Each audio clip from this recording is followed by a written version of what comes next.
Welcome to the Dance to Heal podcast. I'm your host, Jenny C. Cohen. Join me as I share stories of how life is a dance. I'm a cancer survivor, mother of two, and an award-winning performer who found that mind and body connected movement is vital to healing in a way that is safe and tailored to your life. I created Dance to Heal Wellness featuring the Spotlight Confidence Formula and also authored the best-selling award-winning book, Outside In Recovery, Dancing My Way Back to Myself After Breast Cancer. I will bring new ways to help you on your dance journey and healing path. Are you ready to move? Dance to Heal starts now. Hello, everyone. It is my utmost pleasure to be having Tanya on the program today. And before we get started, we already spent a good almost 15 minutes chit-chatting, and I usually will do a very brief introduction, but I do want her to tell you all in her own voice what she does and who she is. Go ahead, Tanya. Sure. Thank you. So I'm a licensed marriage and family therapist, and I focus on women and somatic therapy. And I also do somatic coaching and mentoring and stuff like that. And I'm a somatic experiencing practitioner as well. Yeah. Mhm. If my audience doesn't yet know the word somatic, y'all should know the word somatic by now. But just in case, will you define what your definition of somatic is? Sure, that's a great question. So somatic means of the body. It's really how our mind is really in our body, right? And so we often think mind and we just think up here, but it's in our body. And so when we do something like, dancing or somatic therapy, we're really going to the wisdom and the information that's in the body. I love that. I love Yeah. that. I never realized how many answers my body holds, right? I mean, we're of the generation. I just turned 57 last month. Um, Hopefully in future, when you're listening to this in the future, I might be in my 60s by the time you hear this one. And I recently discovered in the last 10 years that answers that I need about my childhood are still housed in my body, right, Tanya? Oh, yeah. It's funny that you're mentioning birthdays. Yeah, it was my birthday yesterday. Happy And birthday! thank you. And it's funny because I feel like I stumbled on I happen to find this information pretty young because I was always dancing, like I was in ballet and I did modern dance and I choreographed, and I felt like it was the avenue of expression that I had through my difficult, childhood, like adolescent years.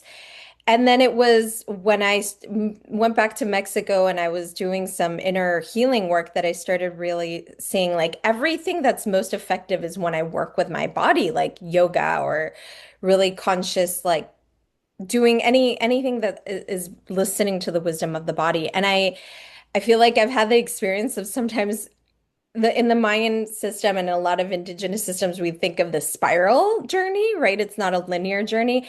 I feel like I've gone backwards sometimes where I'm like, I move back to the States and I kind of forget the wisdom of the body. And then I have to remember, like, oh yeah, it's all here. I'm not gonna get there through like analyzing it all to death. So uh Absolutely. I thank you for being so vulnerable with that, because you did move back to the States from, I think, Europe, right? Did I remember that also, correctly? Yeah. yes, I've moved a couple, yeah, yes, I moved from Mexico first and then back from Europe, correct. Yeah, Right. And it's a different world out there outside of the US. I mean, inside the US is a different world from outside of the US. sure is. Y'all, because Sure. we do have audience members out in Dubai, India, New Zealand. And so I love, though, that the fact that we can all connect on how important it is to be in our bodies. That's why you're still here, my wonderful audience. And I'm beyond ecstatic, though, to keep talking and exploring about this. Tanya, you're a marriage counselor, you're a licensed relationship person. What does that mean for people who are either in unhappy relationships or even in quote unquote happily situated? Like, I'm happily married over 30 years. I can't tell you that I'm 100% happy all the time with my partner, but we've been together almost 40 years. That's amazing. Well, I mean, I will just say that the title licensed marriage and family therapist, for those who are unfamiliar, which a lot of people are, and I've tried to get this revalidated outside of the country, and it's like, how do I explain that it's like an outdated title for just a psychotherapist? We're psychotherapists. So it's not like I specialize in marriage or anything like that. It's just like I'm a psychotherapist. That's my license. So I think the way I try to relate to the title is like everything is relationship, everything. Whether it's with our own body, whether it's, with dance, with movement, with other people, with our children.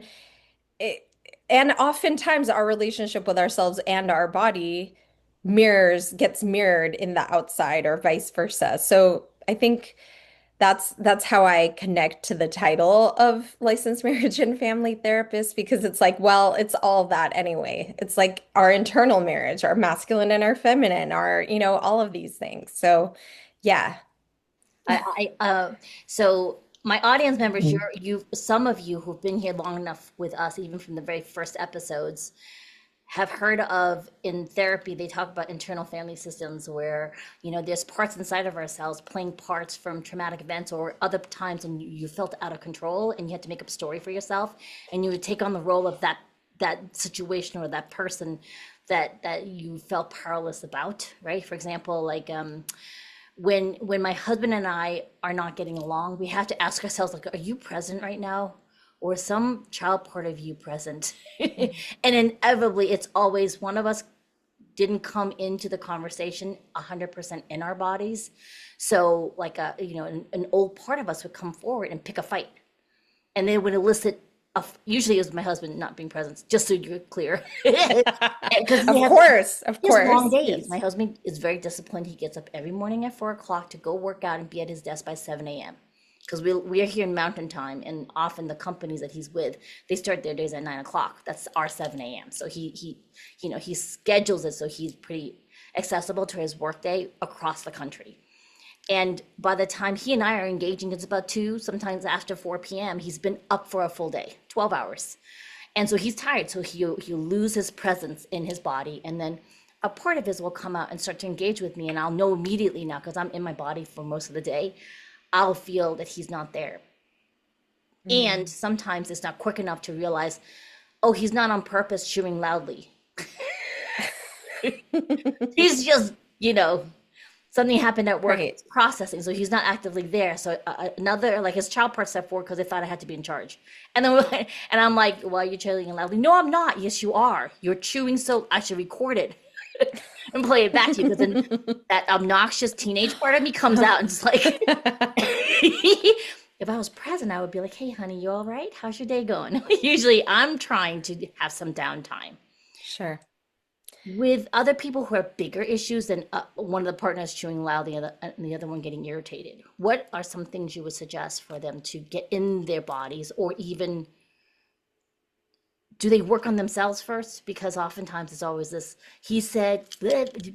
Always, always work on ourselves first. Our side of the street, always first, right? Like, I think that's like a rule of thumb, a golden rule, stay in your own hula hoop first. Are you regulated? Are you grounded? And I think whatever is going on, something we can always ask ourselves is like, am I feeling safe? Because so much of our reactions and all of these things happen when we're not feeling safe. Um, even when we're not just like because you were describing, the sometimes we can get into that fight mode and we're like, we want to argue, but sometimes we're in freeze, right? And we're like just checked out or isolating or just want to be sometimes it's like we don't feel safe. So I love to do just a very simple thing that, if I can just Please. even just share right now, is just feel your feet on the floor. Just notice the feet on, yeah. Notice how steady and stable that is. And like you can even press into the floor a little bit. So much steadier than our thoughts and our emotions. And then, a next thing might be like feel your seat on the chair or whatever you're sitting on if you're sitting. And notice what support feels like to rest your weight. And then usually there's like already like a softening right there. And then, then that might bring enough space to notice, like I have some tension in my belly or, my jaw is clenching a little bit. And it's like, okay, like how do I engage from a curious place rather than from like a judgy, like, oh God, there I go again, or like, there's that again. It's like, how do I just, wonder what that's about? Kind of like bringing the mind down to the heart to like get curious and like an artist, like sketching. Just what's that about? I wonder. So those are some things, that are kind of just simple three, feeling our feet on the floor, seat on the chair, noticing what's going on and getting curious about it rather than like judgy about it. That's lovely. I love that reminder. I stand for all of my interviews, whether I'm the host or the guest, because it reminds me to stay feeling my feet. Otherwise, I would disengage from my lower body because I'm seated. Yeah, As a virtual I was working as a virtual therapist a lot, and I mean, it really takes a lot. That Zoom culture, really, a lot of us are living in. It's a lot of those like little micro breaks of just checking in. One of my teachers, Abby Blakesley, I mean, an international teacher and has all these kids and is married and has a lot going on. And she was always like, it's just those little micro breaks of like, how do I notice, just stop for a second and notice, like there are my shoulders. Like, maybe do a little self-touch, a little self-contact, like put my hand on my wrists. We're using the wrists all the time for, just bring a little compassion, like active care to myself and notice, how does that warmth feel? How does my hand on my heart or my hand on my belly feel right now? that's exquisite. Audience members, if you feel a huge difference in that reminder to slow down, make sure that these links are below in the description of this episode. You can go back to it. You can opt into Tanya's newsletter. Even better, she does allow people now for a limited time to book an initial consultation with her. And you just need to go to her website at Tanya Dantus, which is TanyaDantus.com. Make sure you go there and grab your time with her, because if you're feeling any inkling towards it, I always urge you to move on it now before you convince yourself otherwise. Tanya, if someone doesn't even know if they feel safe, how do we find out? Sure. So I think that's a really great question because when our nervous system is regulated, we tend to pendulate. So our nervous system goes from little moments of like, I'm more relaxed to like, I'm more like, oh my God, I've got stuff to do. And like, oh my God, the to-do list. And like, but it feels manageable. It feels like that's when stress is good. It's a part of life. You're up to stuff, so you're kind of pendulating back and forth. And but then you have a moment of like, like now I can relax. Now I can, okay, I finished that thing on my to-do list. But when we're something is going on with our nervous system is when we get stuck on or off. So when we're stuck on, when we're hyper, or we're in that state, it's like anxiety. It looks like anxiety. It's the rumination, the nonstop chatter, monkey mind, the tension, often like belly or jaw, or you definitely the neck and the shoulders, all of that stuff. It's going to look like tension, can't fall asleep, can't go to sleep, keep scrolling, looking for distractions. You get the world of it. As soon as I'm talking about it, we all feel it a little bit, right? Like we know what that's like. So that's often a good indication that we're not really, especially if it doesn't stop or we feel like it's out of control. It's like an avalanche that's just keeps going and we don't know how to stop it. That's a good indication of like, I'm not finding safety and grounding. I'm kind of stuck. So we need to tend to ourselves to be able to learn. Sometimes we need to learn how to regulate. Sometimes we need another person to co-regulate. That's why some people, we instantly in their presence, we feel more relaxed because we're co-regulating. Or a pet. A lot of people have pets that help them co-regulate. So, finding your ways to regulate and when we're stuck on off, I want to mention it since I already said that we can also be stuck on off, is it looks more like depressive symptoms. And it's just like we don't want to, we're unmotivated. Nothing sounds good. We just want to be in bed. We'd rather not, go to that dance class. We'd rather not, reach out to that friend or text back. And that can also be a sign of like, what's going on there? Why some part of us, it's usually some part of us is not feeling safe, tended to, grounded. Yeah. I also want to remind audience members you can be very high functioning and also be in like a fawn response where you can't say no. You don't know what your real true yeses are. And so on the outside, we all look, I'm one of those. I never knew I was in perpetual fawn. I couldn't tell people this is not for me right now, and I would say yes all the time. So on the outside, I would look like I had control, but the internal was that I would feel the anxiety that Tanya was talking about.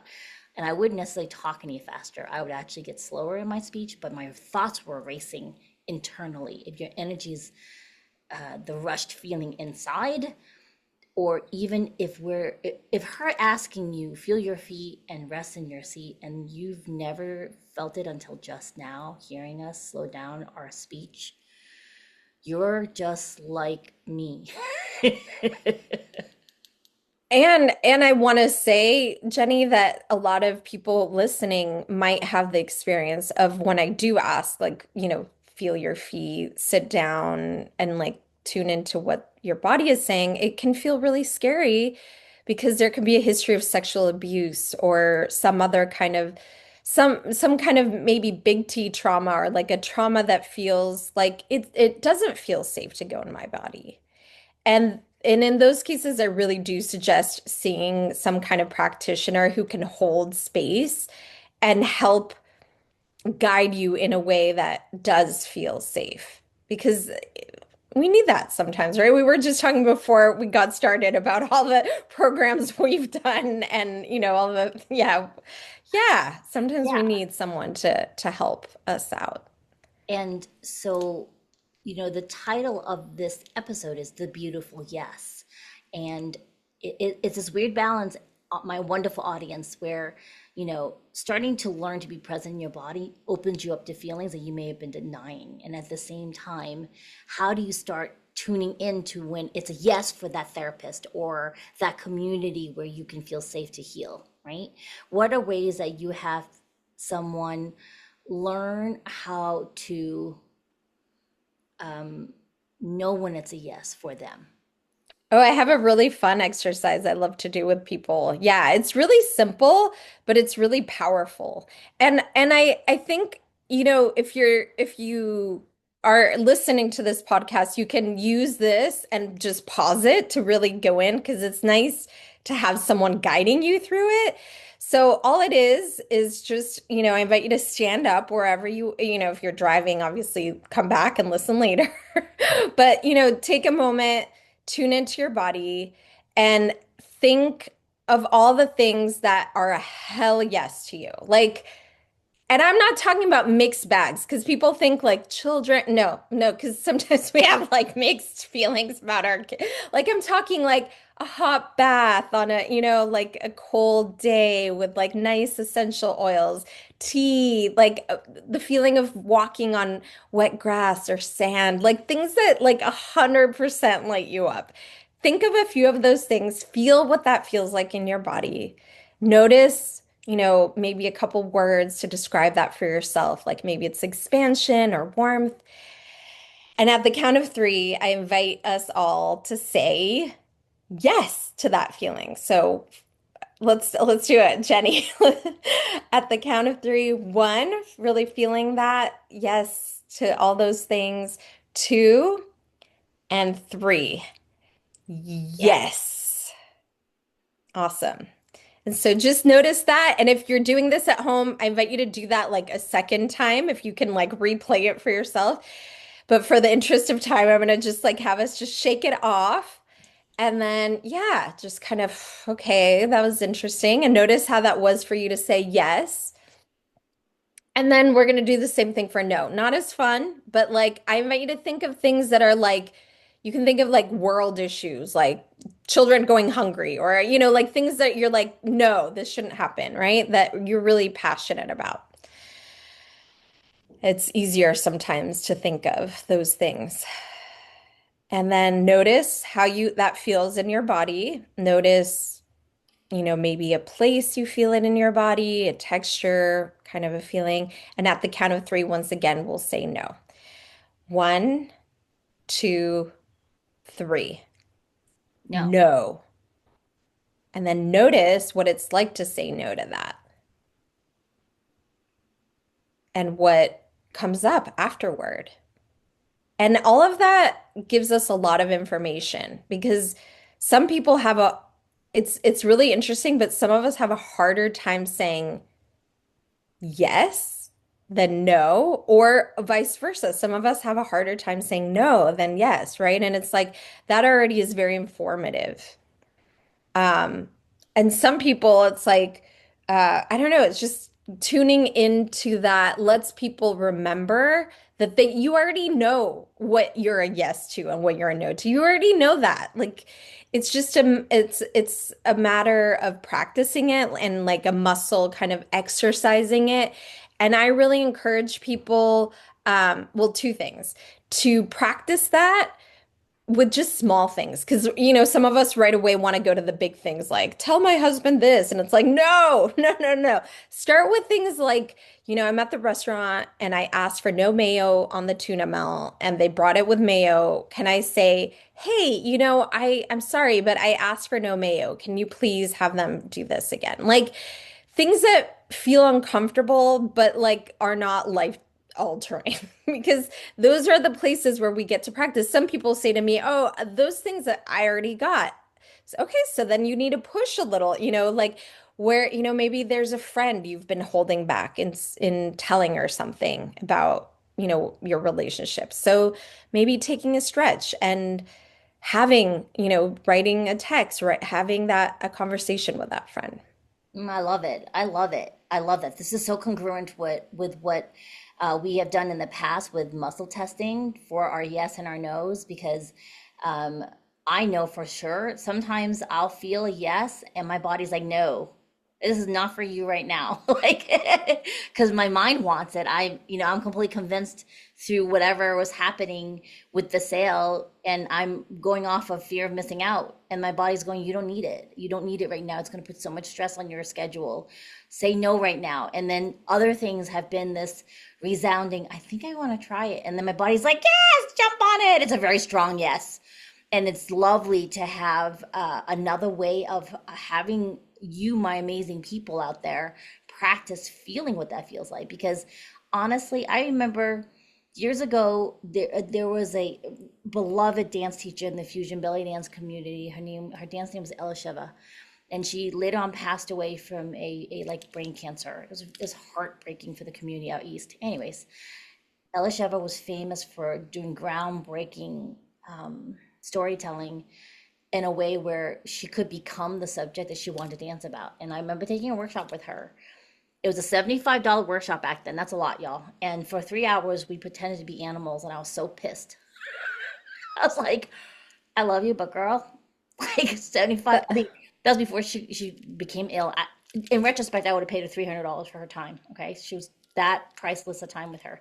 At the time, I wasn't used to being in my body and feeling feelings at all. So to be given permission and asked to play, so alien to me, Tanya. I'm like, $75. Like I That's actually like something I do in my group programs. Like that's exactly the kind of body movement stuff. I will have people be like animals or like it's like where the therapy with archetypes marries the movement. It's like we have these archetypes that, women have been taught to play off, and it's like the soft, the cute, the quiet, the koala, the panda. But it's like, what about the leopard and the snake and the lion? Like, can you embody that? and that's a lot of the work I like try to translate with the somatic experiencing. I get very passionate about this. But it's like a lot of women suppress their anger or just healthy aggression, right? And without, if you cannot access your healthy aggression, you cannot set boundaries or speak up for yourself and take what's yours. Oh, did you hear that, audience? We're allowed to have aggression. I mean, permission to feel aggrieved, right? Really important, folks, because I know for sure I had so much anger that I realized I had to really focus on after my breast cancer. I never acknowledged it. I One of my favorite things I was scolded for was you have as bad a temper as your dad. That's what I grew up with. It's a trigger thing to say I have a temper like my father because my father was explosive when he eldest son sent out of the house at 10 to live with other people in their hallway because of schooling because in Taiwan they lived in the rural parts of Taiwan. And back then only select few children were allowed to go to school. You had to test into it, and he was one of the few people who was given the opportunity to. So he had a lot of feelings he never worked through when he became a father. And it was, yeah. And so to be excused of that type of anger, which I never was allowed to express to begin with, a lot of buildup. A lot of us, especially if you're female presenting, right, growing up, that's not tolerated. And especially like little boys are allowed to have temper tantrums, but not little girls. Yeah. Yeah, and I think what you're naming is a lot of people have experiences with a parent who expressed abusive anger or like explosive anger or anger in some way that they were not in touch with their healthy aggression in some kind of like they weren't going to dance class to like act like a leopard, right? New, new, new. So it's like when we learn to move and express it like that, then we can show up and have a conversation where we're not explosive because we're not taking that beach ball and pressing it underwater and then it's not coming up and exploding, but rather we're, constantly just playing with it. So we know how to interact with others in a way that's assertive, not, toxic anger. Like it's not taking it out on someone. Yeah. And I mean, it's a work in progress. It's a work in progress, but I don't want to give the impression that you like do this work and like, I'm so perfect at it. I like I that know. caveat. Folks, we're like Tanya and I, we've been doing this for most of our lives, and we still have overwhelming days, right?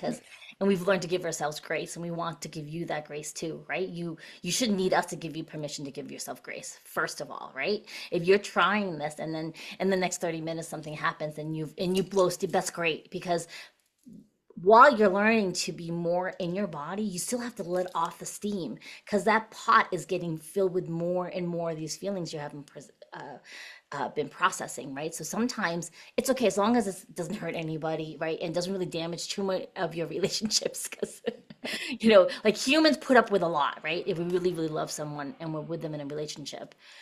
For me, I just love that you have people doing play in the archetype of animals because that's immediate. Like, all right, so just to go back to a point you were talking about, like having pets as a way to help regulate your nervous system. We at one point had 13 cats. That's the level of regulation we needed in our house. It's not just because I'm a crazy cat lady. Like, we had a lot of things behind the scenes that all four of us were processing at different levels. So if you average it out, it's only 3 cats per person. I love the math with that. I Right? love it. I love it. Yeah. I We had mean, 3 dogs, so that's 1 dog per person. So 3 cats and 1 dog per person. That's not a lot, works. right? Whatever works for you. Yes. Yes. Yeah. Um, I mean, yeah, a lot of people have animals for support. I think I learned seeing working at the IOP, like seeing so many people come through. And yeah, I would say that was like one common denominator. People get pets. It's yeah, What I is love the it. IOP? It's an intensive outpatient program. Mhm, mhm. Yeah. Yep, yep. Yeah, Yeah. when I was doing occupational therapy, I had been in a lockdown unit during a rotation when I was getting certified and licensed as an occupational therapist. And it was like for youth. And Okay. it's amazing what's available back then. But that was before the then president decided to defund all of that in the 80s. Got it. 80s and 90s. Yeah. However, my point is, if you even if you don't have the insurance to pay for help, right? There are now amazing apps out there with therapists that are affordable for you. It's really important if you are even thinking there's even a tiny bit of stuff you have to analyze that's really heavy. There are a lot of licensed professionals out there very, very equipped to do this, right? Yes. Some people are like, dance is my therapy. It's not, folks. Can I just be clear? If you're processing things and one, you either have a teacher, a dance teacher who's not trauma aware, okay, folks, there are a lot of us out there like looking to self-soothe with dance classes, and your instructor isn't experienced with dealing the breakdown that can happen as you release feelings out of your body while you're dancing. That's really clear. Okay, be aware of that. And two, sometimes because like when we do belly dancing, I realized that when I was doing belly dancing, because we hold a lot of memory in our pelvic core area, and belly dance is all about the core work and the pelvis, and I released so many emotions, and some of my first teachers were not equipped to handle it, and they led me down some bad paths. So I'm Yeah. being straightforward, truth talk, folks. Yeah. Well, I mean, I think you're saying it's like dance can be therapeutic, but the facilitators are not always trained therapists or trauma-informed practitioners. And that's an important distinction. And I've run into that so many times being in even coaching programs where it was supposed to be, let's work on our sacred feminine or something. And then it was like, okay. And then I worked on what came up and the person could not hold it at all. And it was almost like re-traumatizing because it's like you're vulnerable and you're leaning and then they let you fall completely. And then you have to deal with all the billing stuff and all the, trauma of having paid this person. I think, we're at a place in the I know there's listeners from all over. In the United States, it's not regulated yet. Like coaching is not regulated, but you do have to be a licensed practitioner to do anything that's like trauma related, actually. And it's not always enforced. As a very, like, I'm a trained practitioner, and I've had experiences where I've seen practitioners that it sounded like they were because they had a lot of certificates, but it is, when you're licensed, you answer to a board and you're trained a lot on ethics and you have to answer to some of those guidelines. And if not, you can have your license revoked. So I think it is important. It's something I used to not give too much thought to, but I think it makes a difference. And of course, I don't want to say like not all licensed professionals are going to be amazing, and not all people who are not licensed are going to be bad. But it's like I think using your discernment and making sure that person is trauma informed and understands these principles, whoever you're working with. Absolutely. I was part of a speaking program. They didn't know what BIPOC stood for. Okay. And it's okay, audience, if you don't know it, you're not required to. If you're a dance instructor or a development program, if you don't know what BIPOC stands for, please educate yourself, okay? Because there are a lot of us out there who identify as BIPOC. We may not look it, but we're well aware of the fact that we don't blend in mainstream. And there's a lot of microaggressions and things that tell people we don't belong, and we don't want you to be a part of it if you're a coach. Does that make sense? Because and it goes for everything. So like if you're a woman or you're a single father, right? There are a lot of out of the mainstream big bubble. We're all outliers in some way. All right. Seriously, there's very few of you that are in the majority in every single thing. And we want to make sure that if you're seeking help, you're going to someone that's in your best interest, not in their best interest. And that's what I love that. So remember, you're going to practice what it feels for your yes and your no. You're going to remind yourself or practice your muscle of the muscle testing in yourself, right? So your body can be in alignment with what you want to do. Any last parting words for my people, Tanya?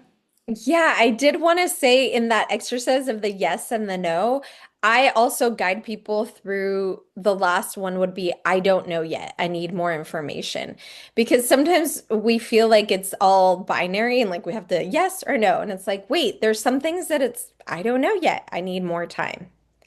So I learned that from my teacher, Ariel Giretto, and I think that's like a good last one to notice what it feels like when you don't know yet and you need more information because you were even saying like there's things you gave examples of like sometimes we need to ask more questions or we need more time to process and that's okay too. And sometimes that's the hardest one for people Yes. because I don't know if can feel very vulnerable and it can feel if a lot was demanded of us as kids, it can feel like, oh my gosh, like I don't know, I don't have the answer. Like, please, that's scary. So to learn, that's good information to have and to practice feeling exposure therapy of what does it feel like when I say I don't know, and how can I make myself feel safe when I do express that? I love that. And let's be clear, family, because you're family, everyone, including Tanya. The I don't know means that sometimes it's not for you at this time, right? Or it can be, I don't know if you understand how bad it is for you. So be really clear that whenever you get a yes or a no, you are still going to get to the point where you're comfortable asking a clarifying question of your body. All right, because that's really important. There, oftentimes when I'm having a like a weekly check-in with my family, we'll have questions that they ask because they'll muscle test like and my son was like really resistant to it, and then all of a sudden he gets to the point where he already knows the answer before he muscle tests because he's a belly dancer, he's very in touch with his body, right? However, he was like realizing, oh, sometimes if I ask the question one way, it's a yes, but if I ask the question a different way, it's a no. And so he'll do clarification questions and then he'll get the correct answer, right? I love that. Tanya, that's amazing. All right, my wonderful audience, we will have to have Tanya back because I feel that we just started to like hit the tip of the iceberg, and I'm gonna keep this one episode, Tanya, because usually we'll split them in half when they go over a certain time. This is worth a listen, like a one-time listen to people, and we just have to have you come back again in the future. Thank Aw, you. I'd love that. I'd love that. I love talking to you, Jenny. So, and your wonderful audience, of course. Thank Yeah. you, everybody. We'll see you next time. Bye-bye. Bye. Thanks for listening to the Dance to Heal podcast with Jenny C. Cohen. Come back next time to hear stories of inspiring triumph and learn more ways that you can heal yourself. To work with me and continue your journey, visit danceandheal.com. Are you ready to move?